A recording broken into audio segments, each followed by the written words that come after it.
Part 3. Antichrist's Exploits. Persecution, Inquisition, Torture, Suppression, and Subversion. Our scripture for today is from Revelation chapter 6, verse 2b. And a crown was given unto him, and he went forth conquering, and to conquer. Antichrist, unprecedented cruelty. Persecution. Fox's Book of Martyrs provides various accounts of Rome's persecutions and martyrdoms, beginning with the Roman Caesars and followed by papal Rome. He begins with the stoning of Stephen, an execution performed under the authority of Saul of Tarsus, later named Paul. In the book of Acts, Luke gives the following account.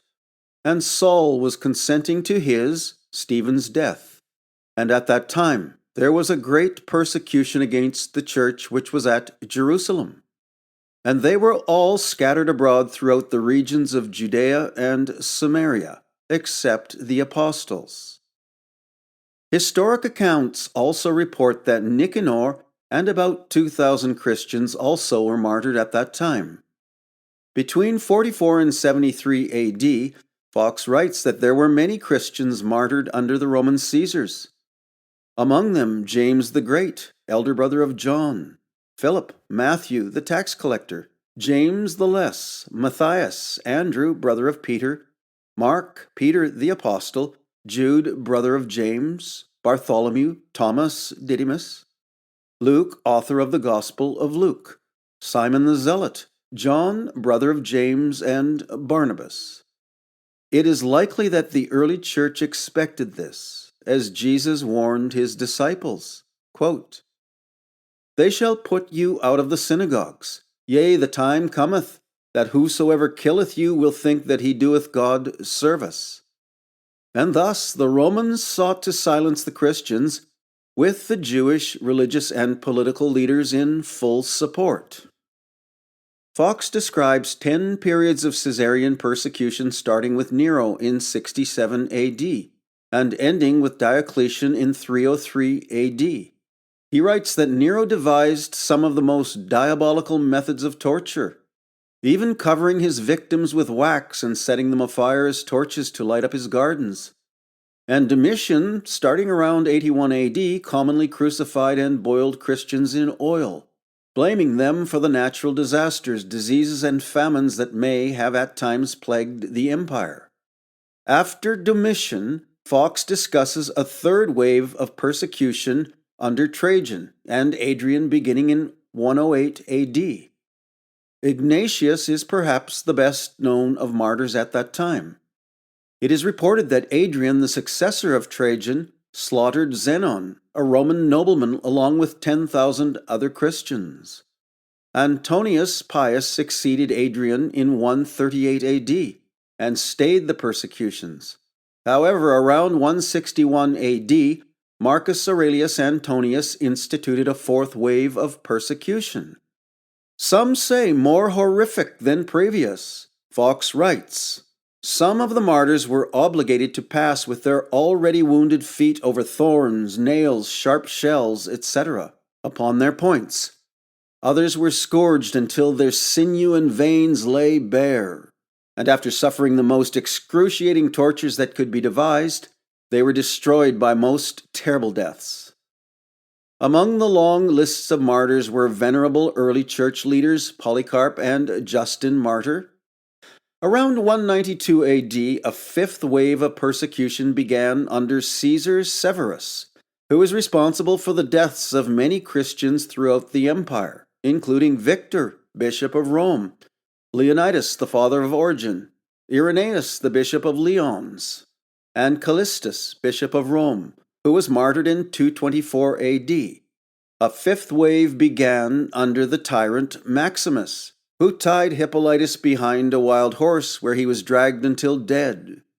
After his death in 238 AD, Maximus was succeeded by Gordian and Philip, who stayed the persecutions for about 10 years. That ended abruptly when violent persecution erupted in Alexandria. Despite this, Christianity continued to spread throughout the Roman Empire, and by all appearances was eclipsing the popularity of paganism. Yet Rome continued its seventh wave of persecution under Decius, who rose to power in 249 AD, decapitating Fabian, Bishop of Rome, in 250 AD. Under Decius's rule, John Chrysostom was put to death in a leather bag with serpents and scorpions, then tossed into the sea where he perished. Other notables of martyrdom during this wave were Trypho, Respicius, Cyril, Bishop of Gortynia, Cornelius, Bishop of Rome and Oregon.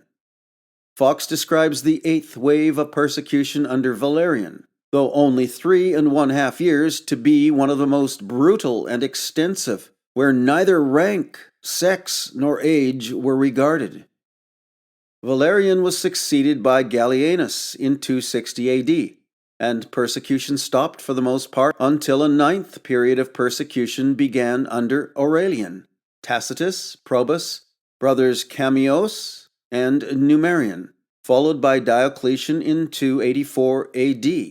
Of note is the Theban legion of 6,666 men who claimed faith in Christ and thereby refused their commander's orders to make a sacrifice and take an oath to destroy Christianity in Gaul. Because of this, Maximian ordered every 10th man executed. And then those remaining also refused his orders. He ordered 1/10 of them executed also. This too having no effect on their resolve, the emperor put the whole legion to death in September of 286 AD. Diocletian is also known for his brutal torture and execution of Christians throughout the Roman Empire. Fox characterizes a 10th wave of Caesarean persecution continuing with Diocletian and Galerius, who began in February 23, 303 AD, with the burning of all books contained in the church at Nicomedia, after which the church was leveled and all Christians and denominations declared outlaws of the state. This was followed by widespread persecution resulting in torture and execution of Christians and their families throughout the empire. It lasted 10 years, and the overwhelming number of casualties was too numerous to count. Fox writes, "Racks, scourges, swords, daggers, crosses, poison, and famine were made use of in various parts to dispatch the Christians, and invention was exhausted to devise tortures against such as had no crime, but thinking differently from the votaries of superstition." With the establishment of Christianity as the state religion of the Roman Empire under Constantine, persecution for the most part stopped, except in regions where paganism continued to dominate. For example, the Persian Empire under Sepphoris continued to persecute Christians to the extent that Constantine threatened Sepphoris if it didn't stop. Similarly, persecutions arose in Egypt and Libya, where Arians under the authority of the government martyred 31 bishops. Notably, in 361 AD, Julian, now empire, renounced Christianity, embraced paganism, and reinstated pagan worship, forbidding Christians to hold government offices previously granted them by Constantine the Great. Moreover, under his rule, Bishop Basil in 362 AD was cruelly tortured and killed, while the following year persecution raged in Palestine. Fox wrote, "It is necessary to remark in general that in Palestine many were burnt alive, others were dragged by their feet through the streets naked until they expired. Some were scalded to death and many stoned, and great numbers had their brains beaten out with clubs. In Alexandria, innumerable were the martyrs who suffered by the sword, burning, crucifixion, and stoning. In Arethusa, several were ripped open and corn being put into their bellies. Swine were brought to feed therein, which in devouring the grain likewise devoured the entrails of the martyrs. And in Thrace, Aemilianus was burned at stake, and Domitius murdered in a cave, whither he had fled for refuge." Unquote. After Julian's death, Jovian ruled and restored peace to the church. And after him came Valerian, who aligned himself with Valens in the east, and inflicted unrelenting persecution on Christians. Meanwhile, there was no persecution in Western Goth, but Athanaric, king of East Goth, bitter over his defeat by the Romans, inflicted his wrath on Christians. Between the 5th and 17th centuries and before, various churches in the empire were overseen either by Arian bishops or apostolic bishops. Arians were essentially pagans dressed up as Christians. Conversely, the apostolic or orthodox bishops upheld the doctrines of the apostles and the New Testament. Thus, there was significant conflict between the two factions.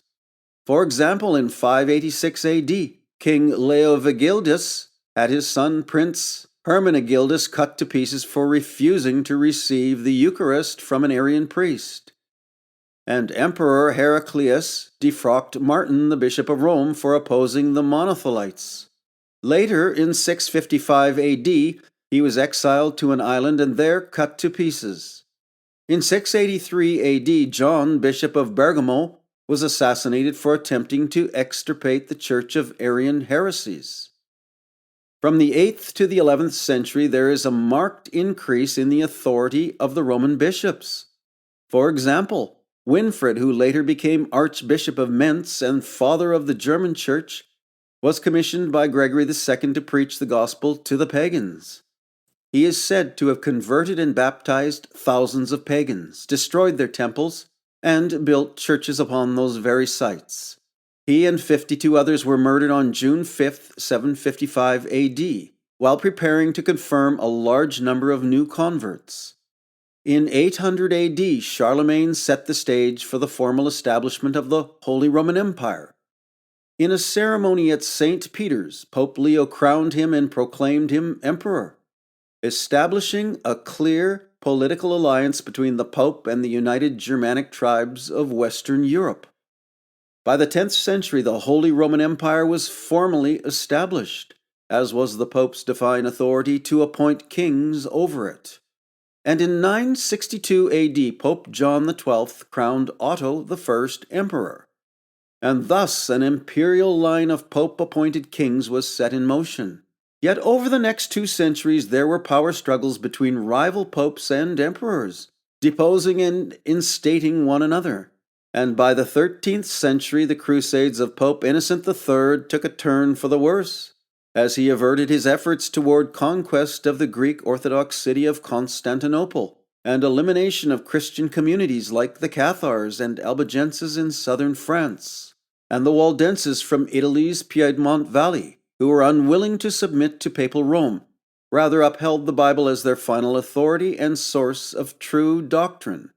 In fact, these were Christian people that were faithful to the pure doctrines of the early church, rejecting purgatory, confessions to priests, simony, prayers for the dead, the Mass, and works-based salvation. History records that they were a moral and godly people, having the true testimony of Christ. For this, they were brutally massacred by papal armies and their agents. Moreover, history records that in July 1209 the city of Bazir was attacked, killing between 20,000 and 60,000 men, women, and children. And the following year, 14,000 Christians in Minerva were also murdered. It is during this period in history that we observe the fulfillment of certain Bible prophecies regarding Antichrist. Having observed the historic rise of papal Rome from the ashes of Caesarean Rome, and the gradual apostasy of the first century church in Rome that became the Roman Catholic Church, we identify the Pope as one of many Antichrists and his empire, the dynasty of Antichrist, the persecutor of God's people. Surely John speaks of these martyrs among many others when he writes, "And when he had opened the 5th seal, I saw under the altar the souls of them that were slain for the word of God, and for the testimony which they held. And they cried with a loud voice, saying, How long, O Lord, holy and true, dost thou not judge and avenge our blood upon them that dwell on the earth?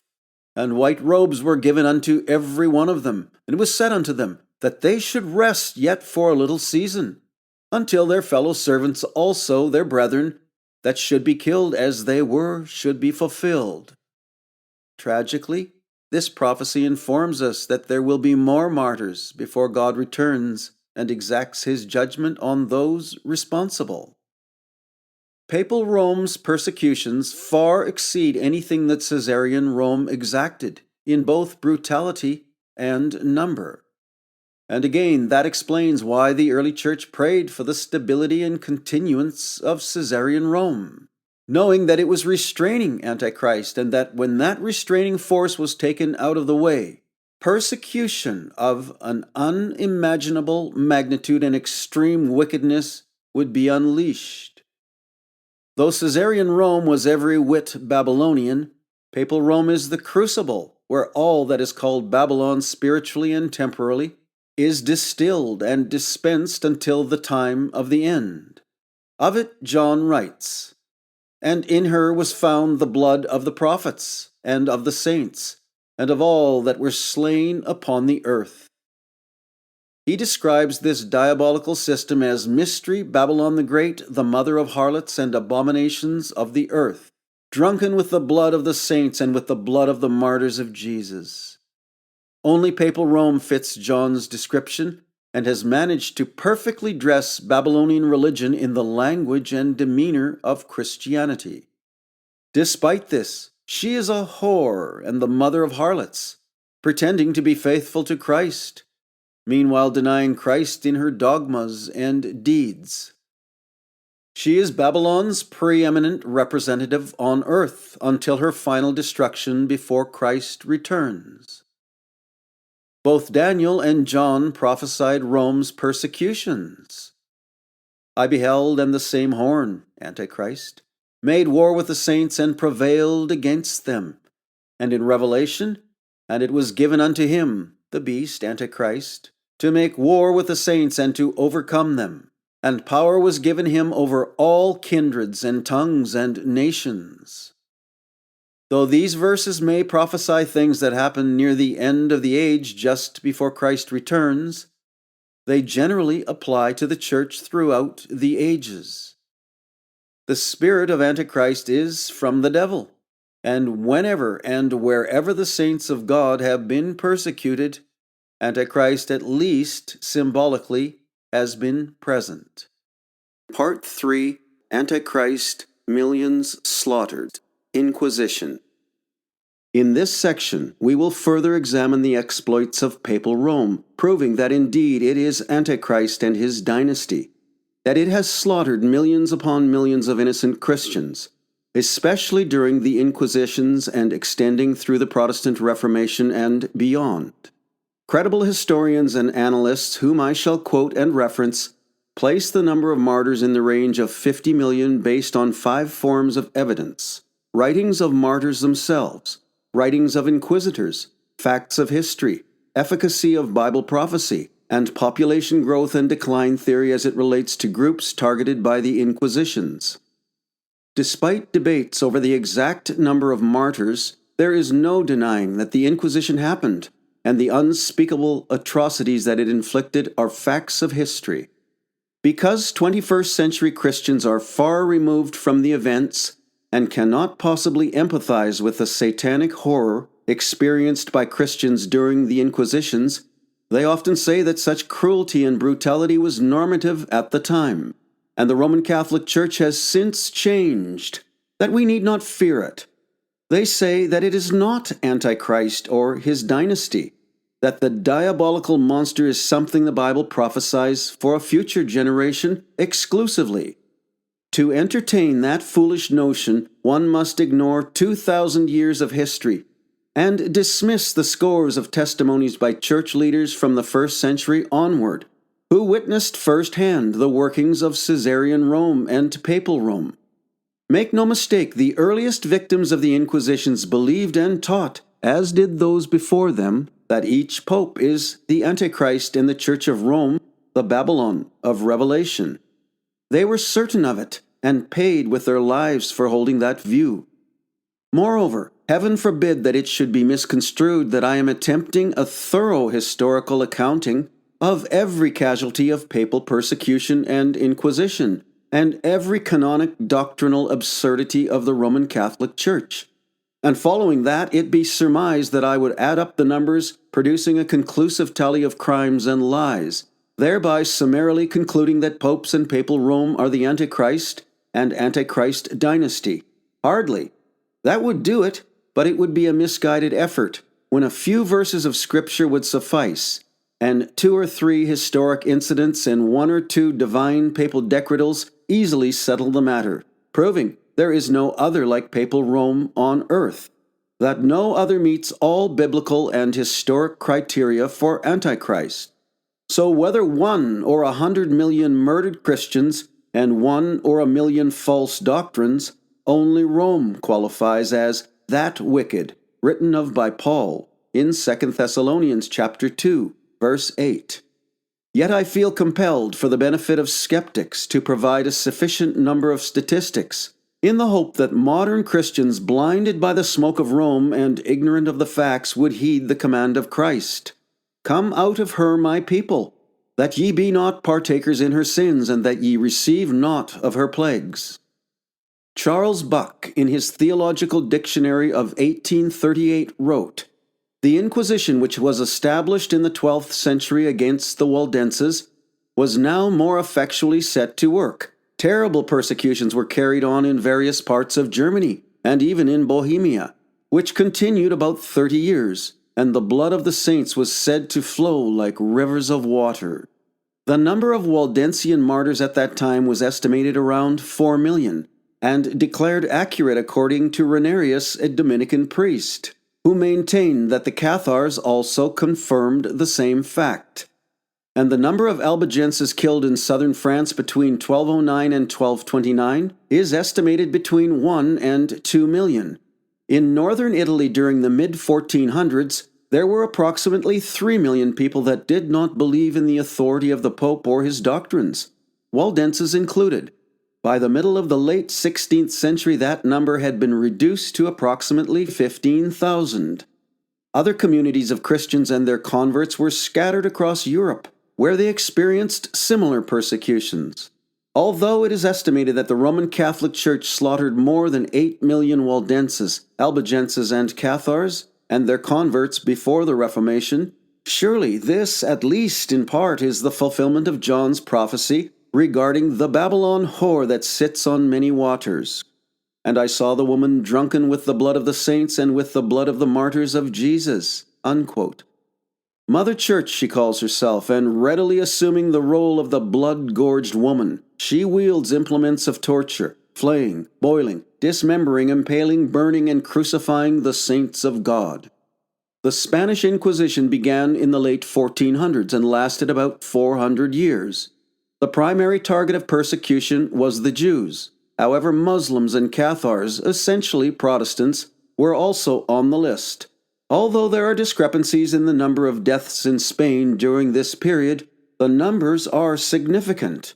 For example, Schmucker states the number of lives lost in Spain was around 2 million, and Lorente maintained that 300,000 were persecuted, of which around 30,000 were burned at stake. And Puiglanch says that between 1480 and 1520, 100,000 were persecuted and 45,000 burned. Other more conservative reports, such as those by Thomas Becray, paint another picture altogether. He writes, "In the course of the first year in which it was erected, the Inquisition of Seville, which then extended over Castile, committed 2,000 persons alive to the flames, burnt as many in effigy, and condemned 17,000 to different penances." According to a modern computation from the same data in 1517, the year in which Luther made his appearance, 13,000 persons were burned alive, 8,700 were burned in effigy, and 169,723 were condemned to penances, making all in all 191,423 persons condemned by the several tribunals of Spain in the course of 36 years. Statistics about this period sometimes do not include the great numbers that died in prison after being tortured, and this may account for the lower estimates. Conversely, larger estimates may include those who survived torture and prison. Regardless, the number of casualties and survivors of Papal Rome's brutality is a testament to the fact that Mother Church has no equals in the realm of persecution. Historian W. E. H. Lecky wrote, quote, that the Church of Rome has shed more innocent blood than any other institution that has ever existed among mankind will be questioned by no Protestant who has a competent knowledge of history. Despite its very own historic records, the Roman Catholic Church attempts to deny this fact, suggesting that rather than slaughtering millions, it is responsible for perhaps a few thousand. The absurdity of Rome's denial is easily refuted, as many credible scholars of church history have proven. Lecky, in his scholarly work on rationalism in Europe, cites, for example, statistics from the archives of the Spanish Inquisition, stating 31,000 persons were burnt, and more than 290,000 condemned to punishments less severe than death. And in the Netherlands, during the reign of Charles V, 50,000 were put to death, and under his son perhaps another 25,000. Lecky, in his footnote on page 36, quotes Motley's Rise of the Dutch Republic, Volume 2, page 155. Upon the 16th of February, 1568, a sentence of the Holy Office condemned all the inhabitants of the Netherlands to death as heretics. From this universal doom, only a few persons especially named were accepted. A proclamation of the king, dated 10 years later, confirmed this decree of the Inquisition and ordered it carried into instant execution. 3 million of people, men, women, and children, were sentenced to the scaffold in 3 lines. It should be noted that Lecky also reminds us of certain Protestant factions that persecuted Christian groups outside their auspices. That, of course, would include persecution of Anabaptists, who were neither Protestant nor Catholic.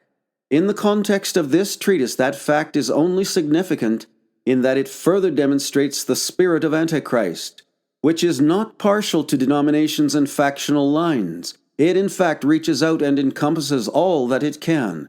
This is clearly established in Revelation chapter 17, verse 5, where John describes Babylon as the mother of harlots and abominations of the earth. Plainly, Babylon represents false religions and wickedness and all forms of criminality on earth. Antichrist is known by its fruits and not always by the label it assumes. Therefore, when Protestants and any others behave as Antichrist, they are too operating under the spirit of Antichrist and no different than the Roman Catholic Church, from which they may claim to dissociate themselves. Notwithstanding, I return to the thrust of this chapter, exposing the inquisitions and persecutions by the Roman Catholic Church and its popes. Historian J.P. Callender, quoting Paolo Vergerius, a Roman Catholic historian convicted of heresy, writes, "The Inquisition alone, by torture, starvation, or the fire, murdered more than 150,000 Protestants." Callender also notes that other armies of Rome and her states often killed reluctant crusaders dispensed by Rome to eradicate Christians. One such slaughter occurred on the river Garonne, between crusaders and their ecclesiastical leaders, the prelates of Toulouse. Callender writes, "The Spanish monarch and his confederates acknowledged that they must have lost 400,000 men in that tremendous conflict, and immediately after it, but the Papists boasted that, including the women and children, they had massacred more than 2 millions of the human family in that solitary crusade against the southwest part of France."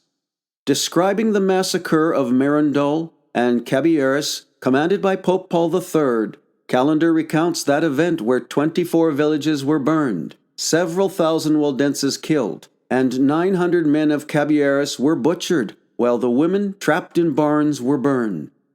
Also, Callender references Bishop James Usher regarding the Irish massacre of 1641, explaining that Irish Catholic priests insisted that no Protestant be spared, whether man, woman, or child. Though providing no corroborating evidence, Callender states that 200,000 Irish Protestants were butchered at that time. In France, prior to the Edict of Nantes that granted Huguenots substantial rights, millions of lives were sacrificed during 12 years of civil war, of which time, Callender writes, not less than 500,000 adults removed from France, and the loss of an equal number of Christians by torture and death. Of the massacre at Béziers, Calendar provides a brief account whereby the entire population was slain, not exempting religion, age, or sex. Quote, "The popish ecclesiastic crying out, 'Slay them all, for the Lord knoweth them who are his.' 60,000 Protestants were murdered at Béziers, mostly Albigenses, as Béziers was one of their strongholds. Additionally, the 30 Years' War, 1618 to 1648 in Central Europe, devastated the population, for example, reducing it in Bohemia from 4 million to just under 800,000, and in Germany from 20 million to 7 million.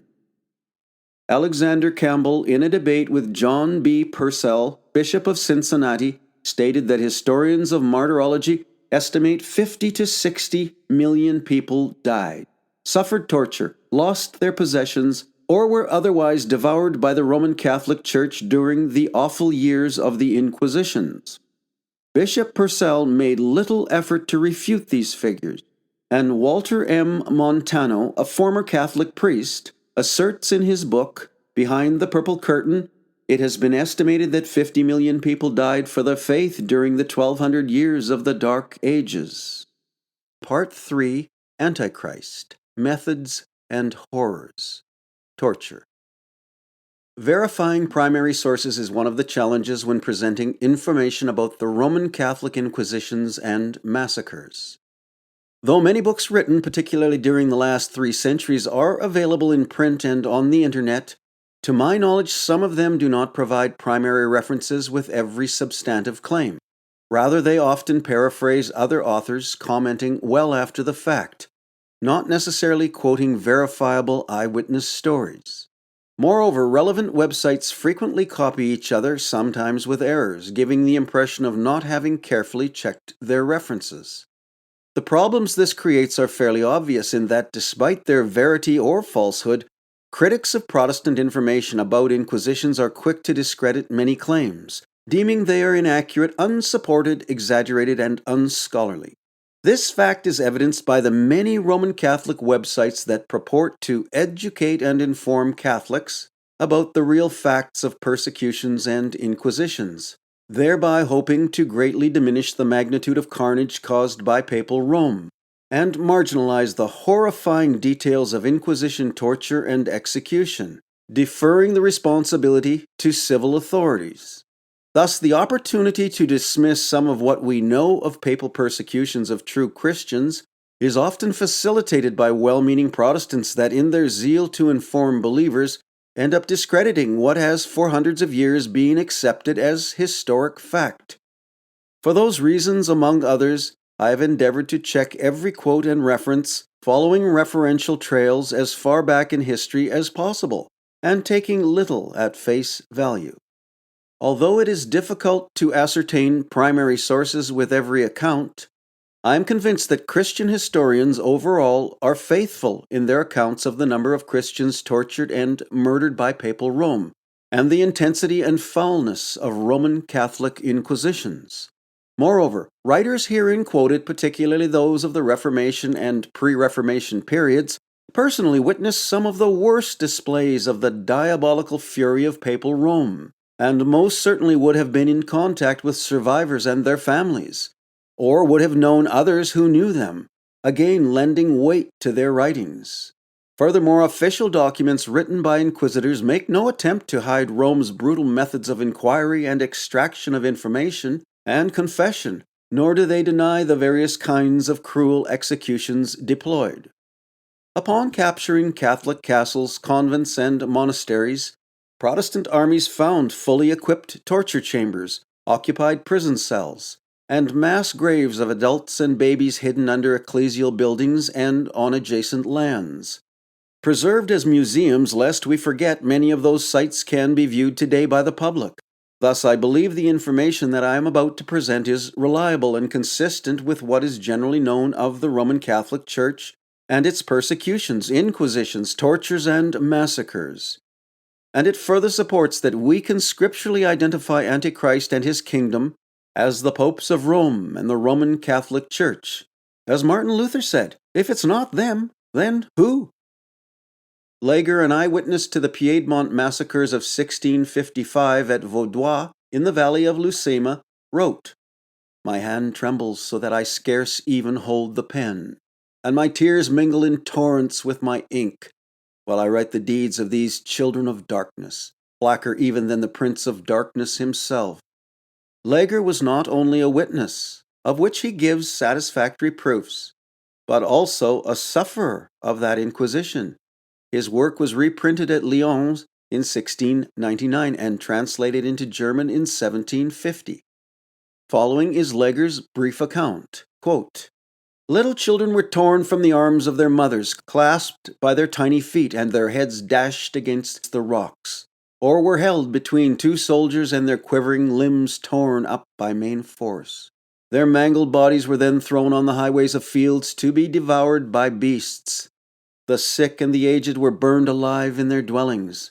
Some had their hands and arms and legs lopped off and fire applied to the severed parts, to staunch the bleeding and prolong their suffering.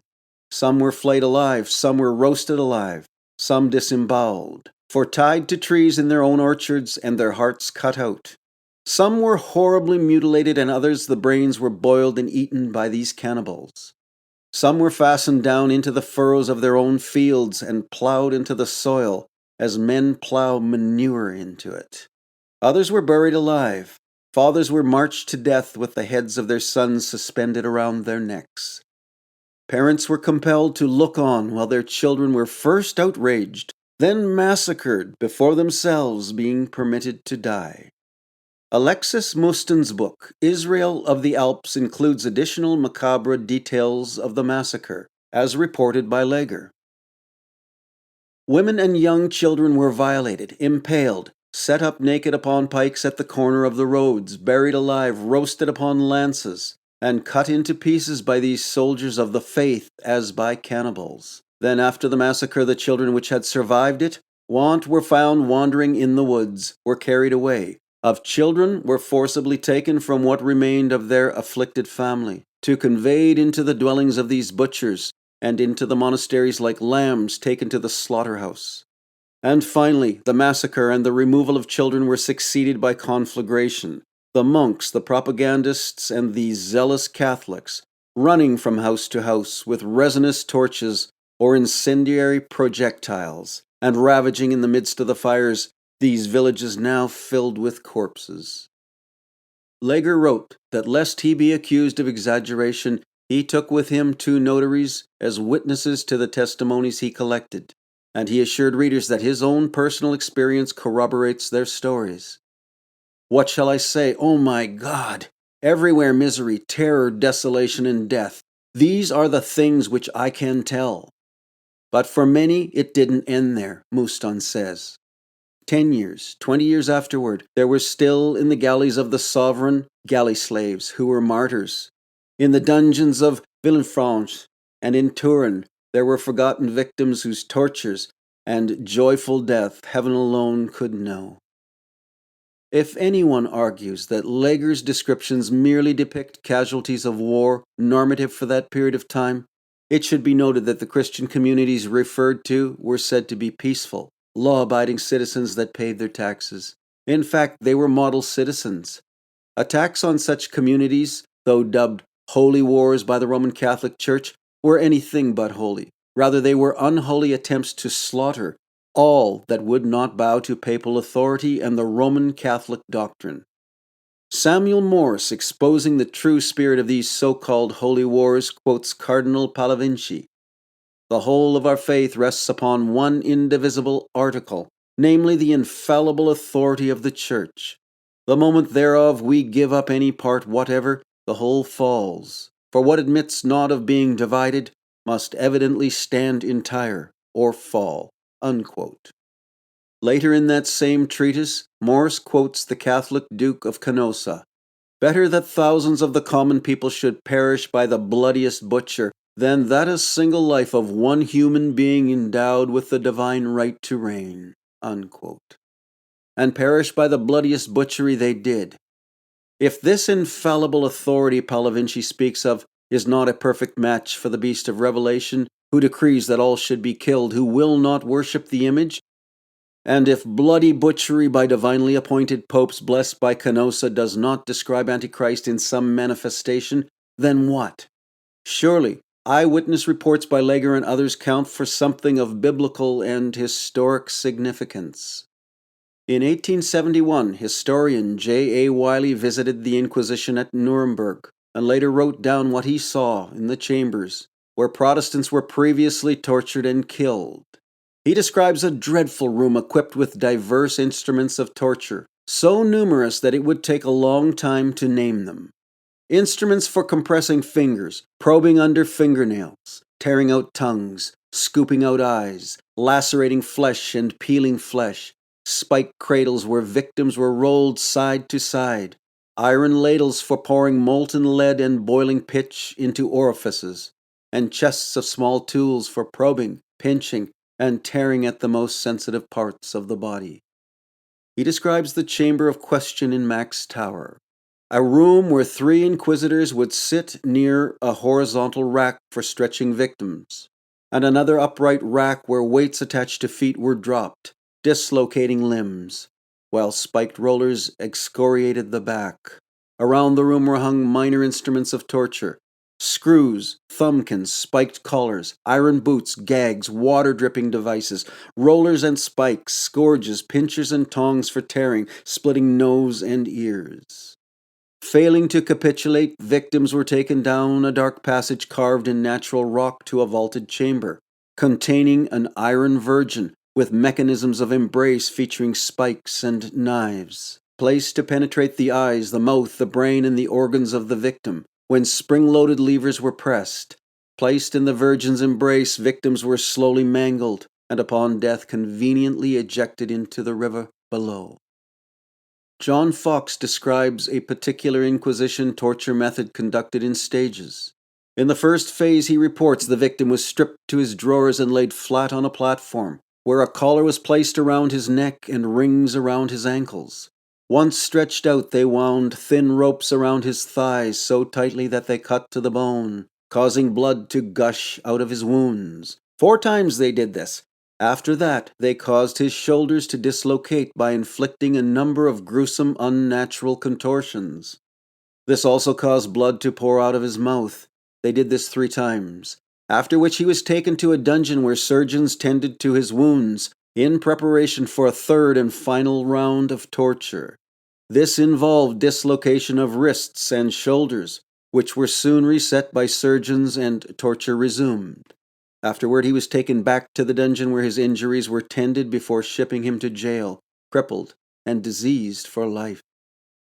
Fox also gives account of the martyrdom of an English merchant, Nicholas Burton, who, upon his arrest and imprisonment, commenced preaching the gospel to other prisoners. Having got wind of it, the inquisitors moved him to Triana, a prison known for its cruelty. After that, they transported Burton and a large number of prisoners to Seville, where his tongue was secured out of his mouth with a cloven stick, and there he was sentenced and burned to death. Burton's crime was preaching the word of God. After slaughtering Waldenses in the town of St. Zist, papal agents turned their attention to Lagarde, another Waldensian town, where victims were subject to the rack and there died. Others were stripped and whipped with iron rods, while others hacked to death with large knives, and many were covered in pitch and burned alive. One monk cut the throats of 80 men, women, and children. The bodies were then quartered and placed on stakes within a 30-mile radius. The clergyman was tossed from atop the church steeple. Having survived the fall, the viceroy had him fed to the hogs, and 60 women were racked and bound with thin cords that were tightened until they cut to the bone, after which they suffered cruelly and died in prison as their wounds mortified. When all was done, Fox reports that there was not a single person of the Reformed religion left in all of Calabria. In Britain, many called Lollards were brutally tortured and burned at stake. Thomas Bilney, a professor of law at Cambridge, was cast into prison and whipped for agreeing with Luther's doctrines. There, amid filth, stench, and stagnant water, he suffered, at times tied up by the arms until his joints dislocated, then whipped raw. Eventually, he was moved to Lollard's Tower in Lambeth. There he was chained to the wall of his cell and daily beaten by servants of the archbishop. Refusing to recant, he was burned to death at Smithfield. If all this is not the work of Antichrist, then what is? Let me leave you with a scripture. Revelation chapter 12, verse 11. And they loved not their lives unto the death.